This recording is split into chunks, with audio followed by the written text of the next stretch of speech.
17. Allen has time. Intercepted! Sauce Gardner's got it. And the Jets are in business inside the Buffalo 20. Berrios in motion. Wilson looking underneath. Pass it. Robinson, the catch, the run. Touchdown, Jets. This is nothing but that sports talk.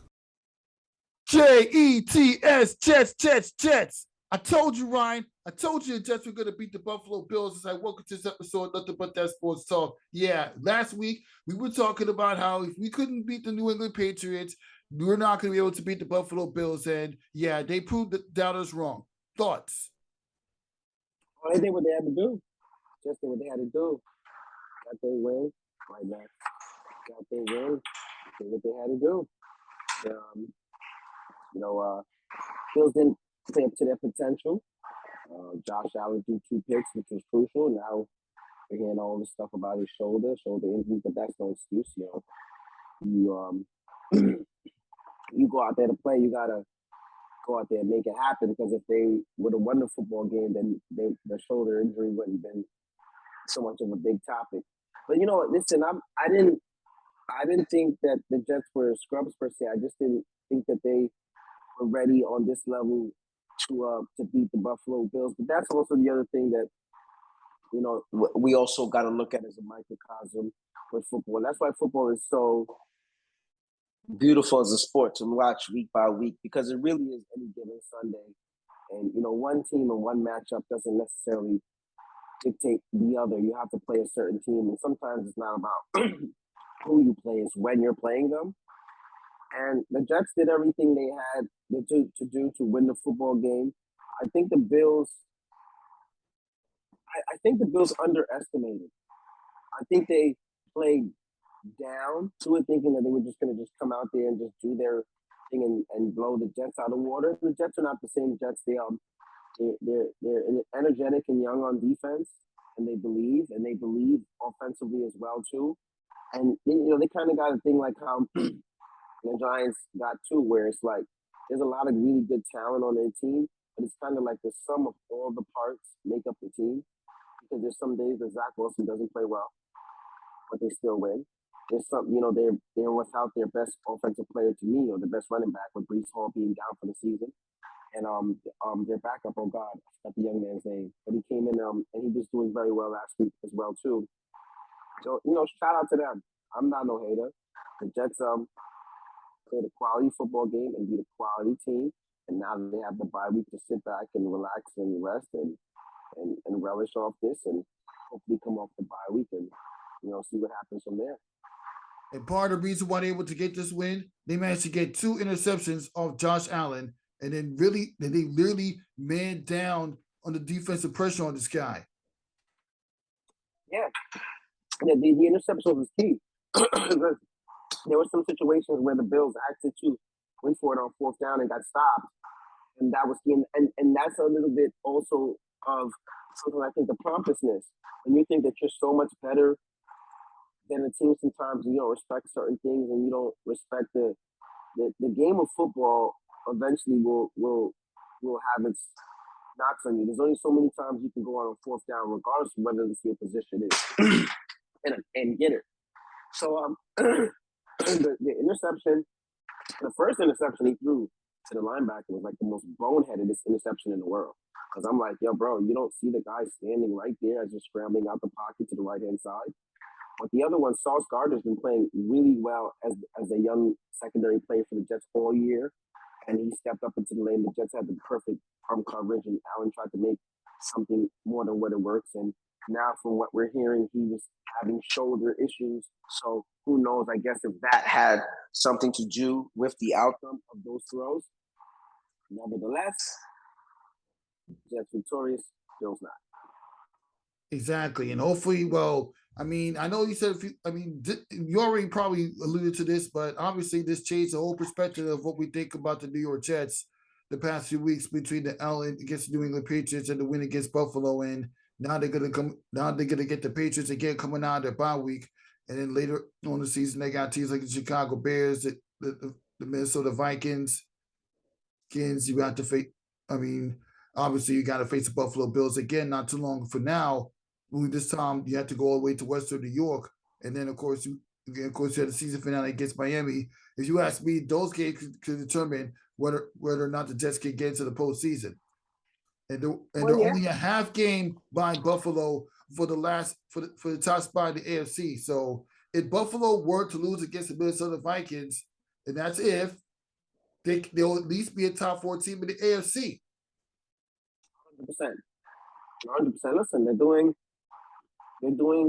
all the necessary things, and that's why it's the middle part of the season, and without taking the attention off the Jets, because we're talking Jets now, but to split the top of the conversation, the Jets and the Giants have both overachieved at this point in the season. They should not be at the state where they're at right now, so they're ahead of the timeline. With that being said, the Giants lost going into the bye week to Seattle, which is a good football team, to make them 6-2.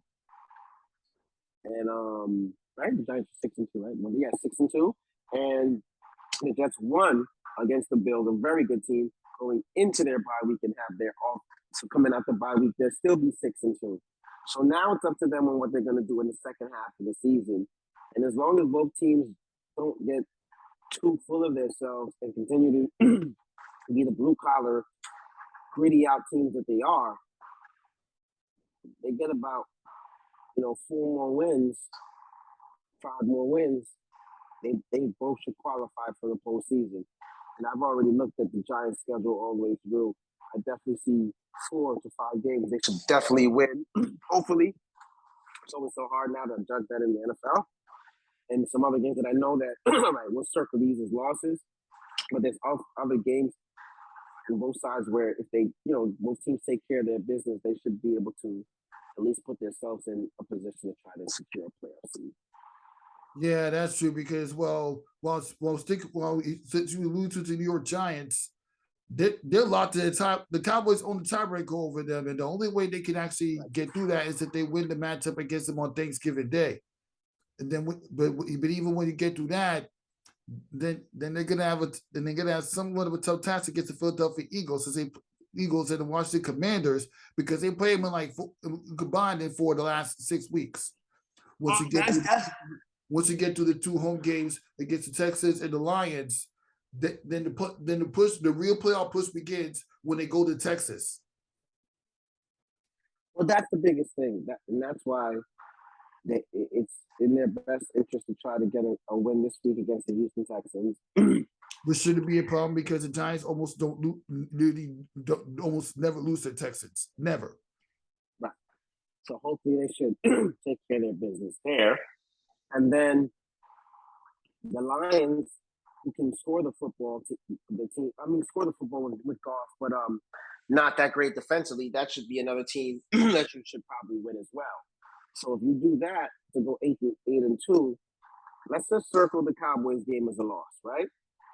8-3, Thanksgiving Day. Now you come back off the Cowboys game. I believe they have, is that Washington? Yeah, the Washington Commanders. Hold on 1 second. Yeah. I'm actually looking at the Jets schedule, but since we kind of flip flop to the New York Giants. Yeah, I know after that Cowboys game, they had the Eagles twice, Washington twice, and the Minnesota Vikings and the Colts.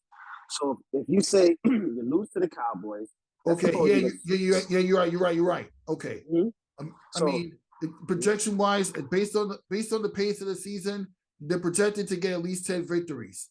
So you're gonna get it's almost automatic when you face the Houston Texans team that couldn't even defeat the Philadelphia Eagles. After that, the Detroit Lions. Based on everything you just mentioned, they should win by at least 2 possessions. Then if you circle the Cowboys' loss, that's 8-3. You got the home games against the Commanders, the home game against the Philadelphia Eagles, who lost their last 2 years playing at the MetLife Stadium. Then you have to face the Washington Commanders again, only this time down in Maryland. Then I could probably circle that as a win. After that, you got the Vikings, the Colts, and the Eagles. So if you ask me, the toughest games the Giants have to worry about is those 2 games with the Eagles, the Vikings, and the Cowboys. because the Cowboys that would make them 10-7. Yeah. Based off what you said. Texans 8, Texans 7, Lions 9, Cowboys lost 8. Texans and Lions 8.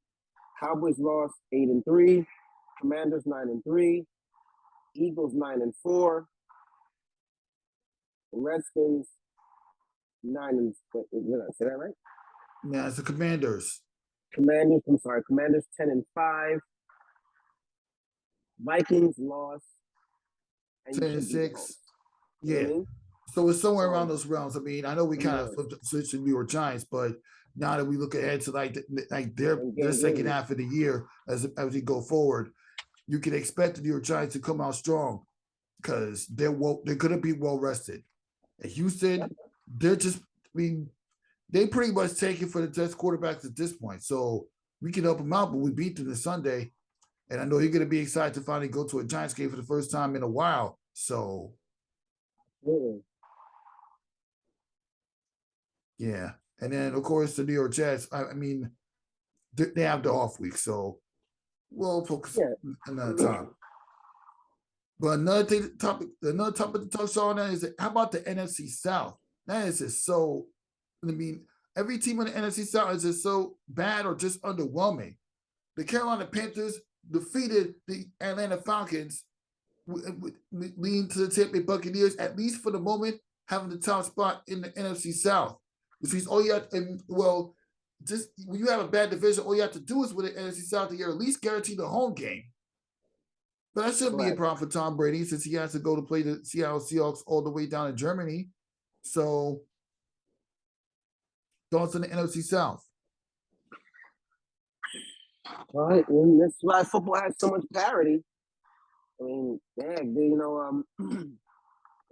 Brady is excuse me, absolutely blessed that during probably some of his worst time of playing football, as well as the team as well, that they're still in first place in that division, right?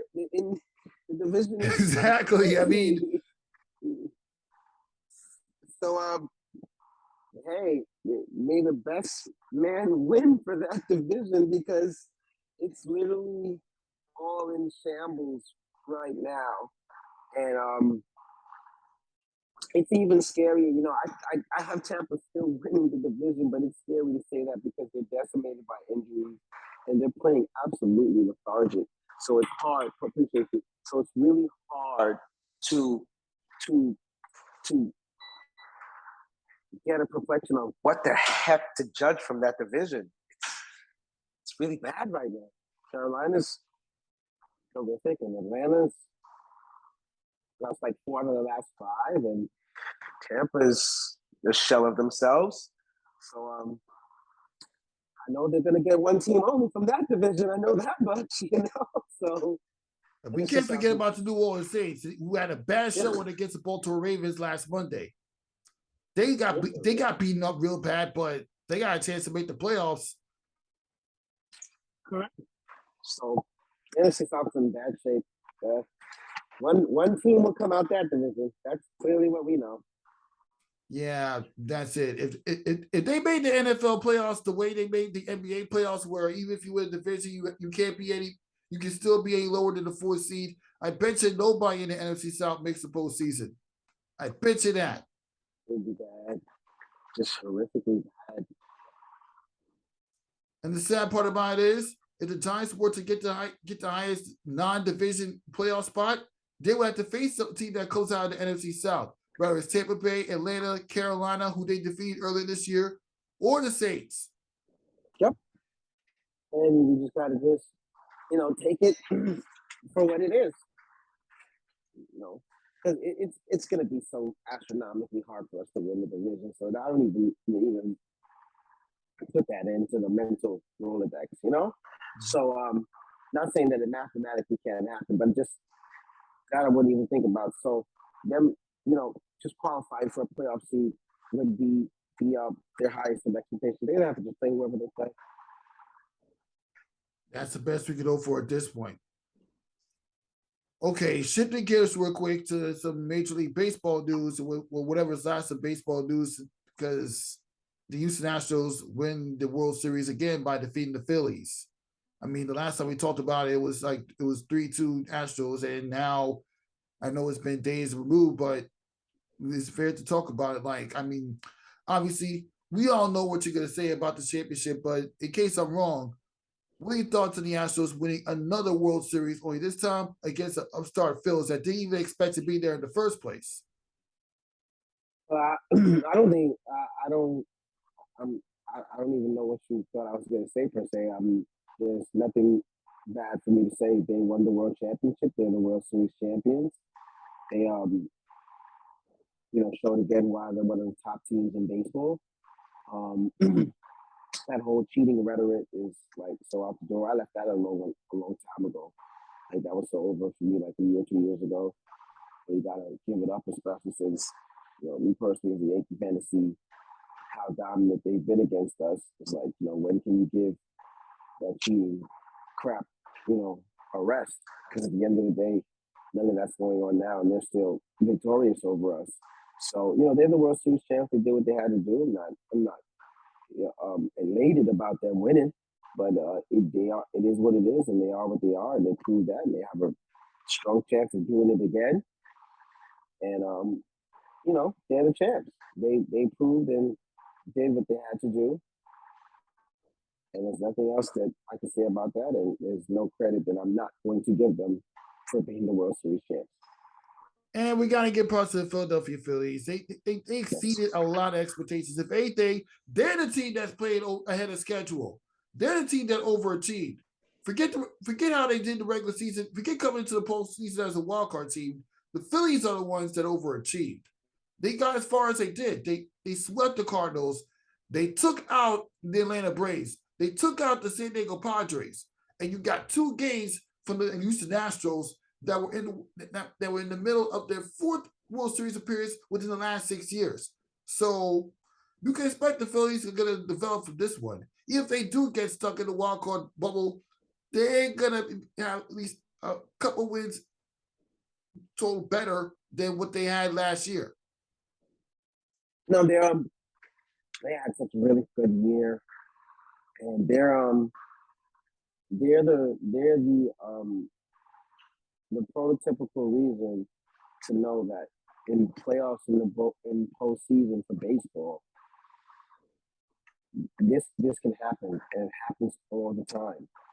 The buzzsaws and good teams come in really hot and just go on a streak to do it. We've seen the Kansas City Royals do this in the past. We've seen the Colorado Rockies do this in the past. We've seen the Cardinals. We've seen different teams in this past just really get hot at the right time and go in and play good baseball. And they got really confident and really believed at the right time. And honest to God, if they didn't play such a savvy championship caliber loaded team from top to bottom in the Astros, they probably would have won the whole thing. But they played a team that was built, and that was the other thing too. The only person that I was happy for in the Astros was Dusty Baker as a black man and as a black manager. He finally won a coach, and you know what they say? He's a choke artist. He's not a choke artist anymore. And even when you said that a few weeks back, I told you I had a problem with that because I was like, choke artist. It's like it's so crazy how he got judged because he's had some situations in bad game 6s and so on and so forth. But it's just so hard sometimes to call the manager the choke artist when he's like doesn't play. And then it's like not even so that he's had some really tough, I give you that, tough losses in critical situations. But the reason why I didn't want to go completely but like a choke artist because he's had teams in situations where they've won in critical situations. They just didn't win the World Series. So, but nevertheless, it was just great to see him finally do that and get that as an achievement. He signed a 1-year contract to come back, so clearly he believes and they have the keys to try to, go at it and do it again. And, happy for him. And the Astros took care of their business and did what they had to do, and they're the champions. And, all of us as, outside teams will be looking for the start. And I'm not even looking forward towards the start of next season because honestly, I'm sick and tired of the Yankees and what they do in the regular season. I'm not gonna be content until they win a championship, whatever it is, because I've seen the regular season success. I've seen the postseason get out the first round or losing the second round. So I'm just, they won the most. I'm, They won the most World Series championships. So I don't know why right. it's not looked at they don't win ever again. They won a lot. But it's like a different microcosms. They won a lot of championships back in the days when baseball wasn't the same as it now, and there definitely wasn't as much teams and as much talent, even though they still won. And they had that incredible run in the '90s when the team was completely solid from top to bottom, and we did the right things. But it's just so tough. And the last 20 years will give you a reality of what it really is and how hard it is to really win the championship in baseball year by year. You know what I mean? Like things that the Astros are doing now and what the Red Sox have done in the last 15 years of winning so much in that time, that's really when you have a good core of guys for a while together and can string it together and do it. But it's really difficult to do that all the time. Look at small market, different economics, but look at the Kansas City Royals who won a World Series and now they have been piss poor ever since. But it's they got that one and they accomplished that and they'll ride that out until they get good again and then figure it out from there. But it's just very hard to win a World Series when it all comes down to it in essence. Yeah, you know what? This free agency is going to be crucial because they got to worry about trying to get back Aaron Judge. And that's not going to be easy because you got teams that are not going to adore to get this guy. So, but at the very least, the Yankees don't have to worry about Justin Verlander on the Astros because Justin Verlander got released this past week. Got released or did he opt for free agency? Yeah, he got released and out to free agency, unfortunately. No, so you got to be specific. Did he get released or did Justin Verlander got released. Interesting. So I guess Houston must be moving on. They do have young kids, so they're probably moving on, I presume. Yeah. Verlander served his purpose for the Houston Astros, and that's pretty much all we can say about that. Yeah. All right. Yeah. Now on to some Brooklyn Nets news. Well, Jacque Vaughn, in his first game fully hired as the coach of the Brooklyn Nets, they smoked the New York Knicks at the Barclays Center. So, what do you think Jacque Vaughn will bring to the Brooklyn Nets compared to Ime Udoka? Because I know we talked about this off the air where you said you'd rather have Jacque Vaughn than Ime Udoka already had no drama with the Celtics, only for him to come to a team that's already filled with drama. So, can you elaborate on that on the air? Yeah, it's just more. It's a better PR move and a better situation to go with Jacque Vaughn right now because forgetting about basketball, the Nets in general have so much controversial things going around the organization right now that the last thing you need, and that's no disrespect to Emi, because Emi's a really solid young coach and a great brother and a black man. He just got a black face with the situation that he did the other day. But in regards to that solid NBA coach, but I just didn't think that with all the stuff that they're dealing with now in Brooklyn, that's the situation you need to come there as much as a coach too, because you're gonna be answering too many questions. It's like the Kyrie questions now with the comments and in that situation, and then now if the coach is there not answering, you know what I'm saying? And these things are gonna come up. It's just too much. It's better to just go with Jacque, who's had a little bit of experience with Brooklyn and Orlando as well. Go quiet under the radar and see what they can salvage the rest of the season, because they got off to a heck of a start. That is. Yeah, the Nets have been underwhelming to start, but you know what? They'll be all right. They got KD. Well, they're gonna have Kyrie back at some point. They should get it together after they blasted our New York Knicks last night, unfortunately. But the Knicks always struggle against Kevin Durant's teams and Ben Simmons' teams, so it's not too surprising. But it's still bringing up because it's the first game with Jacque Vaughn fully hired as coach, and the fact if he can turn this Brooklyn Nets roster into not just an offensive juggernaut but a defensive oriented team, you can expect a turnaround coming up. I mean, especially with this upcoming road trip, you got the two Los Angeles teams and the Clippers and the Lakers. So so you can expect the Nets to get it together. Hopefully. Now, on to another team that's kind of horrible this week. The Lakers, 2-9. And I can tell based on the highlights and the games I watched, with the only exception, Matt Ryan's game time buzzer beater that forced overtime that led to a victory over the New Orleans Pelicans. And then, well, yeah, obviously, the They Lakers would be are 1-10 trash. if it wasn't for Matt Ryan. Oh my goodness. I didn't even know they were that bad until you said the record that one. I know they're bad, but I didn't know they were 2-9. 2-9. Now, if you were the general manager of the Los Angeles Lakers, would you trade LeBron James and AD if you could?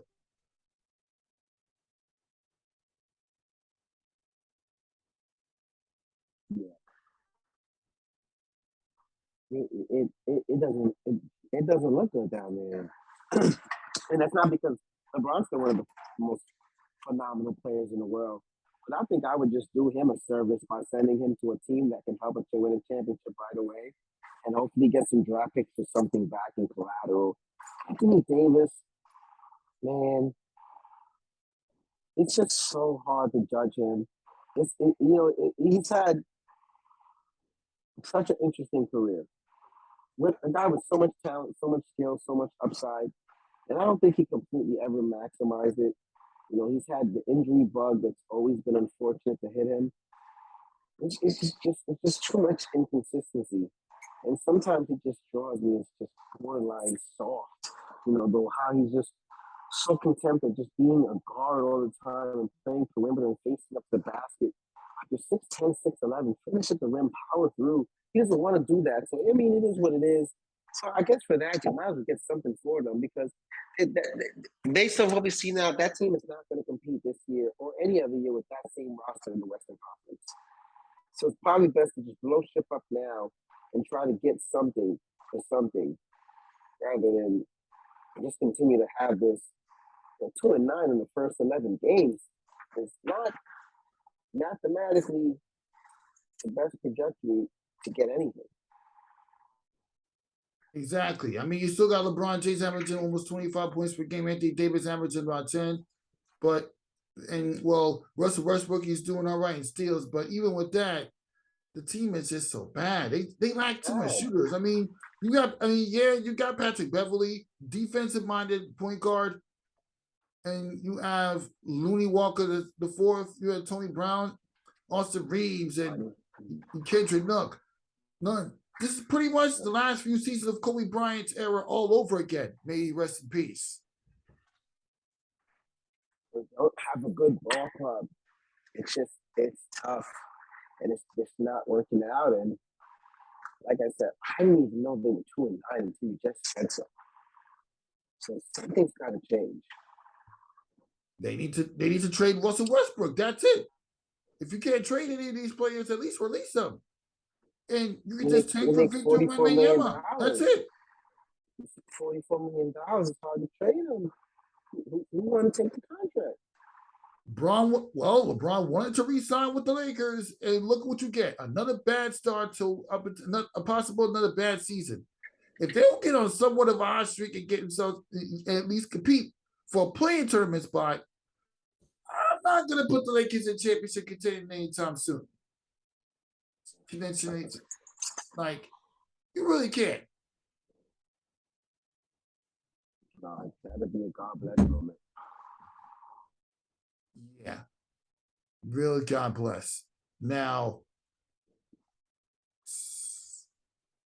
on to some NFL picks. Well, who do you got winning between the Seattle Seahawks and the Tampa Bay Buccaneers?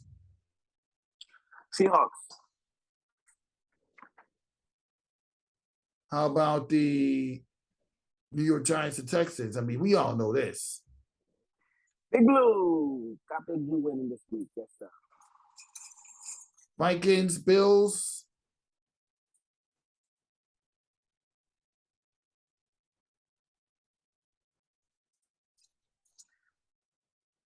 I'm guessing no Josh Allen. I like the Minnesota Vikings. Loaded offensively, solid defensively. I like the Vikings. Titans, Broncos. I mean, it's obvious. I'm picking Tennessee to win that matchup. Yeah, I'm picking the Titans. I'm going to stick with the Titans. No upset. I don't see yet. Even though the Falcons are trying to play better, but I don't know how much better that is. Tennessee. Chiefs, Jaguars. Well, obviously, you can't see you should win this one. Jacksonville's not that good. Yeah, I'll go Tennessee. Lions, Bears. Well, this is a toss-up because both teams are not that good. But obviously, Detroit were coming off a strong defensive effort against the Green Bay Packers. If the offense of Jared Goff comes together, they should win in the shot. So I got Detroit win this one. Lions, Tigers, Bears. Oh my! Oh, Lions and the Bears. I'm going to go with the Lions as well too. Justin Fields is doing phenomenal things. He rushed for 187 yards last week in one game, which is the most for a quarterback in a single game in the history of professional football. But as phenomenal as he is, they won't have enough offensively, so I'm going to go with the Detroit Lions. Yeah, that's a fact. Miami Dolphins, Cleveland Browns. I mean, for the sake of home field advantage, I'm going to pick the Miami Dolphins. Yeah, I'm going to go with a man, Tua Tagovailoa. That's what we call him, Tua Tagovailoa, a.k.a. Tua Tagovailoa. I think the Dolphins will be fine in this football game. Tua's been playing so solid since he come back. They've gotten such an energy burst from him again. Their defense is really good, and they're solid offensively with certain things. And Tua Tagovailoa is doing so solid for them since they came back. So, in Tua we trust. Saints, Steelers. Now, you said the Saints are literally playing like a high school team. I would pick you said the Steelers are playing like a high school team. I would pick the Steelers to win this one. But if Kenny doesn't really live up to his expectations, I'm gonna pick the New Orleans Saints. Tie, and I'm not even joking. Tie. Tie. There's nothing I can draw from these two teams on X and O's to even pick a victor. I like the new quarterback for the Steelers. I like the young kid, but Kenny Pickett, yeah, I do too. I like Kenny. It's a good, solid young quarterback. I like his upside, but I do not like any of these teams. And I'm telling you, no bullcrap. I see them both finishing in a tie. Okay, I guess somebody likes ties. Colts, Las Vegas Raiders. Yeah, interesting point about the Indianapolis Colts this week. This will be the first game being coached by Jeff Saturday. Now, before we make our picks for this one, I want to get your impressions on Jeff Saturday being hired as coach of the Indianapolis Colts. I can remember Jeff Saturday is a long-time Colts player. One or been to Super Bowls with this guy. Yeah, and one as well too on that offensive line. I like the hire. They needed something different in there. Kind of, a tough time during the year to do it. And even though it's short notice, I think they'll rally around them and they'll win the football game this week.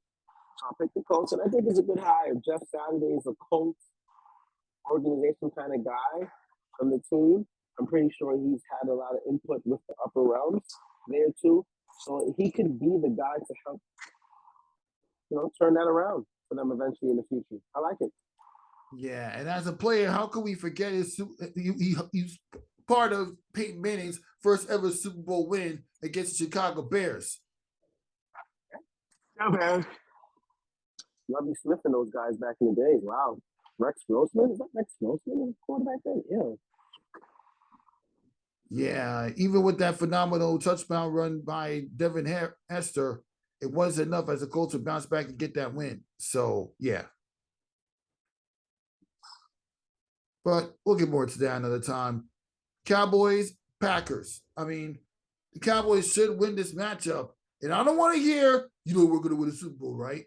We're going to win the Super Bowl, right? I don't want to hear that. just watch them play the game against the Green Bay Packers. Because even though they're bad, they got Lambeau Field on their side, so I wouldn't sleep on them. Thoughts? They're gonna smoke the Packers. They're gonna smoke. We know. See, I mean, you go. Oh man, I've been so interested with some of these picks, so I don't want to come back on Monday because it's any given Sunday. But bro, the Packers are playing absolutely anemic, and they've lost 4 of their last 5 games. They lost to us. They lost to the Redskins. They lost to the Jets. They lost to. They're just. There's nothing that.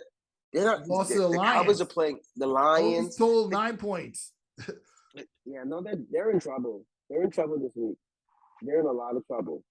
And Dallas is going to come in off a bye week, so you know Dak Prescott's going to come in hot in Lambeau. So they're in a lot of trouble. I'm going to do the casual fan. I'm going to do the casual Dallas Cowboy fan solid and pick the Cowboys to win this game. Yeah. They're still going to say they're going to win the Super Bowl afterwards anyway, so you don't have to worry about it. So we could just pick them so they can have the right pick. But win or lose, they're still going to tell you they're going to win the Super Bowl anyway. So yeah, sorry about the little microphone stand. I apologize, but yeah. Arizona Cardinals, Los Angeles Rams. I'm picking the Rams to win this one. No, I'm picking the Cardinals. You got a point. I mean, the Rams did choke against Tom Brady's Buccaneers last week. I don't know what was that. I mean, it was more about Tom Brady's heroics. Let's be honest. But honestly, if you can't beat an underwhelming Tampa Bay Buccaneers, then I expect to beat the Arizona Cardinals. You know, they lost a few key teams. I'm sorry, few players from that championship roster. Not a lot. There's still a lot of core there. But boy, they must be still celebrating because the Rams, eye test wise, do not look good, brother. They don't look like a cohesive unit. What did I say about? I mean, same thing I said about the Cincinnati Bengals. They're going through a Super Bowl hangover. So, yeah, a little bit too much champagne, I presume, because I don't know. And the Cardinals are not playing out of this world either. They just get a win last week, but from my eye test and what I see, I just don't like what the Rams are doing, especially when I know they're not completely dominating on the defensive end football-wise. You know, shout out to Kyler, Cooper. What's the receiver they got? Cooper Rush, right? That's the Rush. Cooper was the quarterback on the Cowboys. Cooper Kupp. Yeah, phenomenal. You know what I mean? But, phenomenal receiver. But yeah, he's phenomenal. But yeah, they're going to need more than a good passing offensive attack in order to continue with the Arizona Cardinals offense. 100%. Chargers, 49ers. I'm probably going to pick the Chargers to win this one. If Justin Herbert plays OP offense. I want to pick the Chargers, but they've done me bad these last couple of weeks, especially on the job pool. So I'm going to go San Francisco. San Francisco is playing better now, getting a couple guys back and so on and so forth. So they should take this one out this week. But I like Justin better, but I haven't really been so sold on them this week. So this year so far. So I'll go Niners. I guess I'll go against the grain there. Kind of 50-50 for me. Yeah. Now on to the final pick. Well, obviously this is a no-brainer. You got the Washington Commanders going up against the Philadelphia Eagles in Philadelphia. So at least with Philadelphia having home field advantage, I mean, especially since they already understand the Commanders' offense and defensive sets, I'm gonna pick the Eagles to go undefeated for at least another week. Eagles fly on the road to victory. Unless they do what they did when they stopped the undefeated streak of the Pittsburgh Steelers 2 years ago. Hey, maybe I'm not gonna pick the Eagles will do eventually, right? They gotta win. They gotta lose sometime, right? So I mean, I'm gonna pick the Eagles, but you just brought up a good point. They're due a loss. We It's can't gonna forget come the sooner fact. or We can't later. forget what the Commanders did 2 years ago as the Washington football team when they ended the undefeated streak of the Pittsburgh Steelers. The Steelers, yes, with Big Ben. This is true. And the Steelers are like 11 or 12 and 0 or some crazy number, right? And they finally, you know what? Ah, man, screw it. Go with Washington. Washington beats the Eagles this week. Oh, Lord. See what happens. Lord. And before we wrap up this episode, Nothing But That Sports Talk, as you guys already know, I'm a contributor to Planted Not Buried, which is put together by Renee Washington, who's been a special guest of our show a couple times in the past. Next week, later this month, on November 17th, I'm going to be doing an Instagram live interview with Atlanta-based media personality Kim Simmons, who's been killing it in the red carpet coverage. So I got to put that out there. Ryan, you got anything to promote? Oh, man, I'm looking forward to that. I'm going to tune in and tap into that, definitely. Tune in to the Planted Not Buried Instagram live page to check out my interview with Kim Simmons. Simmons. That's going to be the 17th is when November Thursday? 17th. November 17th. Next Thursday. Is it next Thursday? Yeah, next Thursday at 7 p.m. Right. So I'll tap in and see that, and that should be phenomenal. And, you know me, same thing. You know what we're doing here, and I got a game next week to announce for the New York Court Kings on Saturday. Do announcement with them. Got stuff coming up in the future to a shot for the patients. Crunch Time Basketball's coming out very soon. We're in the process of starting that up. So they've already tapped in to let me know some of that starting up soon. So just announcing and doing what I got to do for that part of the game and the coaching. Like I said, you got that on Thursday. Next Saturday coming up on the 19th, I announced at Island Garden in Long Island for the New York Court Kings.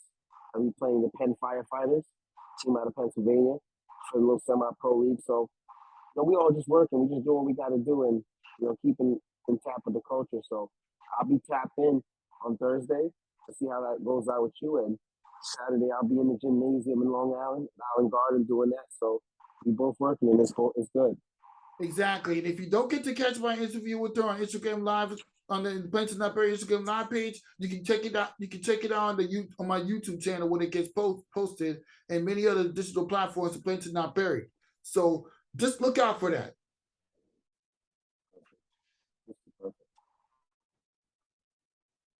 And to all the balls out there, get your head in the game.